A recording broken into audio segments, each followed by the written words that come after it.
সকালবেলাতে মা কিছু লেবু কেটে দিয়েছিল, সেগুলোই খাচ্ছিলাম। তারপরে সমস্ত কাজ শেষ করে মায়ের সাথে গিয়েছিলাম পাশের বাড়িতে। আমি আগের দিনই আমার ব্লগে জানিয়েছিলাম আমার আশেপাশের কয়েকটা বাড়িতে জন্মাষ্টমী উপলক্ষে পুজো হয়। আজকে দুপুরে আমার পাড়ারই এক বাড়িতে জন্মাষ্টমী উপলক্ষে খাওয়া দাওয়ার নিমন্ত্রণ ছিল।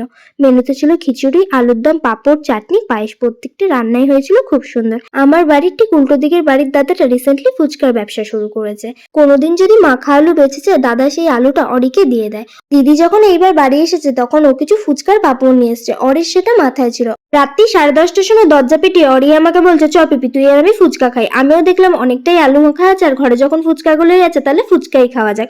যদিও মায়ের কাছে একটু বকা খেয়েছিলাম, তাও ফুচকাগুলো মা আমাকে ভেজে দিয়েছিল। তারপর আমি আর অরি বসেছিলাম ফুচকা খেতে। একটা গোটা ফুচকা নিয়ে অরি মুখের মধ্যে ভরে আর তো কথাই বলতে পারছিল না। তারপর আমিও বসেছিলাম ফুচকা খেতে। ফুচকার টক জলটা না খুবই টক হয়ে গিয়েছিল। আমি বুঝতে পারিনি এতটা টক হয়ে যাবে। আজকের জন্য এইটুকু, টাটা বাই বাই। ভিডিওটা ভালো লাগলে একটা লাইক করে দিও।